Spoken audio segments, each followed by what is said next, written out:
Image encyclopedia.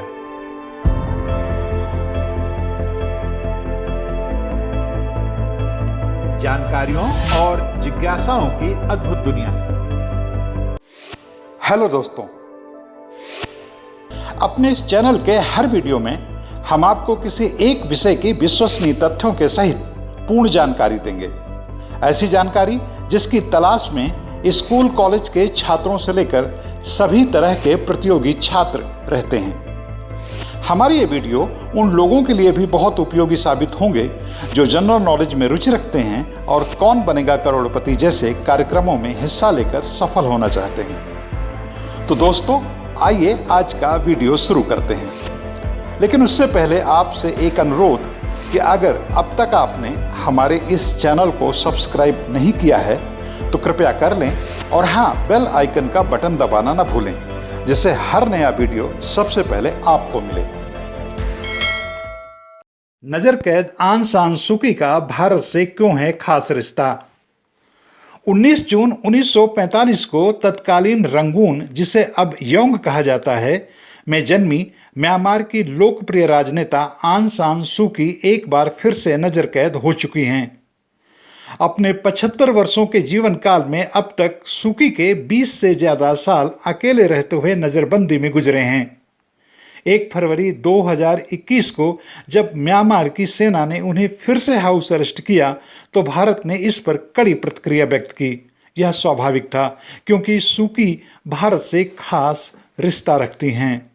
इस रिश्ते को वह भी कबूलती हैं और दुनिया के विभिन्न मंचों से बोलते हुए कई बार इसका जिक्र कर चुकी हैं। दरअसल सूकी युवावस्था के शुरुआती दिनों में राजधानी दिल्ली में रहती थीं। उन दिनों उनकी मां बर्मा की भारत में राजदूत हुआ करती थीं। सूकी ने साल 1964 में नई दिल्ली स्थित लेडी श्रीराम कॉलेज से राजनीतिक विज्ञान में ग्रेजुएशन किया है। उन पर भारत के दो राजनेताओं का बहुत ज्यादा असर है। इनमें से एक हैं महात्मा गांधी, जिन्हें उन्होंने कभी देखा नहीं, और दूसरे हैं जवाहरलाल नेहरू, जिन्होंने बचपन में उन्हें दुलराया है, उनके गाल थपथपाए हैं।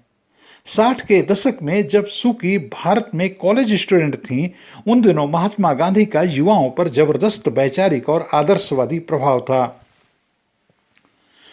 सूकी भी उस प्रभाव से मुक्त नहीं हुई। उन्होंने अपनी समूची राजनीति को गांधीवादी मॉडल में ही फ्रेम किया है। वह खुद को कट्टर गांधीयन कहती हैं, लेकिन जवाहरलाल नेहरू से उनके प्रभाव का कोई एक रंग नहीं है। उसमें कई रंग हैं। एक पिता सरीखे सहृदय बुजुर्ग का रंग, एक विश्व प्रसिद्ध स्कॉलर का रंग और एक करिश्माई राजनेता का रंग। 1992 में जब आंग सान सूकी को भारत सरकार ने जवाहरलाल नेहरू पुरस्कार दिया, उसके पहले उन्हें 1991 में शांति का नोबेल पुरस्कार मिल चुका था। इसके बावजूद वह नेहरू पुरस्कार पाकर बेहद भावुक हो गई थीं। उन्होंने सार्वजनिक रूप से यह बात कई बार स्वीकार की है कि उनके लिए नोबेल पुरस्कार से ज़्यादा रोमांचित कर देने वाला जवाहरलाल नेहरू पुरस्कार है। 13 नवंबर 2010 को बर्मा की सैनिक सरकार ने उन्हें नजरबंदी से रिहा किया और नवंबर 2012 में सूकी नेहरू पुरस्कार ग्रहण करने भारत आई थीं।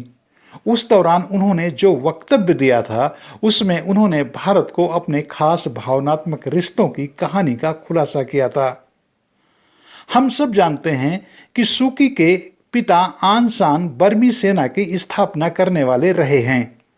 भारत की तरह बर्मा ने भी इंग्लैंड के विरुद्ध आज़ादी की लड़ाई लड़ी है। ये सूकी के पिता आंग सान ही थे जिन्होंने पहली बार ब्रिटेन के प्रधानमंत्री एटली से साल 1947 में बर्मा की स्वतंत्रता पर बातचीत की थी, लेकिन उनके प्रतिद्वंदियों ने उसी साल उनकी हत्या कर दी थी। आंग सान सूकी ने नेहरू पुरस्कार ग्रहण करते हुए रुंधे गले से बताया था कि उनके पिता के न रहने के बाद पंडित जवाहरलाल नेहरू का हमेशा एक पिता की तरह उनके परिवार पर साया रहा। आंग सान सूकी अपने 2 भाइयों आंग सान ली और आंग सान सू के साथ रंगून में पली बढ़ी हैं। बचपन में उन्हें उनकी मां भारत और पंडित नेहरू की जो कहानियां सुनाती रही हैं, उससे उन्हें पहली बार पता चला था कि उनके होने और जीवन में यहाँ तक पहुँचने में भारत का और विशेषकर पंडित जवाहरलाल नेहरू का कितना हाथ है। 1960 में जब बर्मा में नई राष्ट्रवादी सरकार बनी तो उनकी मां को भारत और नेपाल का राजदूत नियुक्त किया गया। आंग सान सूकी के मुताबिक पहली बार उन्होंने तभी पंडित नेहरू को बहुत नजदीक से देखा था और अपने पर तथा अपने परिवार पर उनके संरक्षकवादी प्यार को महसूस किया था। सूकी एक कहानी सुनाती हैं कि कैसे उनके पिता की दुनिया में जो सबसे प्रतिनिधि तस्वीर है, उस तस्वीर के पीछे पंडित नेहरू का प्रेम और स्नेह है।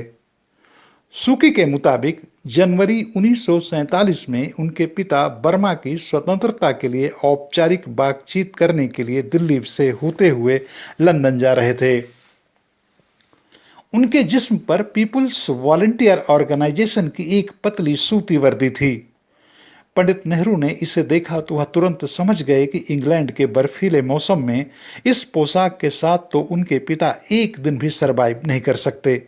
उन्होंने तुरंत गर्म एवं स्मार्ट वर्जन की PVO यूनिफॉर्म के 2 सेट उनके पिता को उपलब्ध कराए और तय किया कि उनके लिए एक भारी ओवर कोट की व्यवस्था की जाए।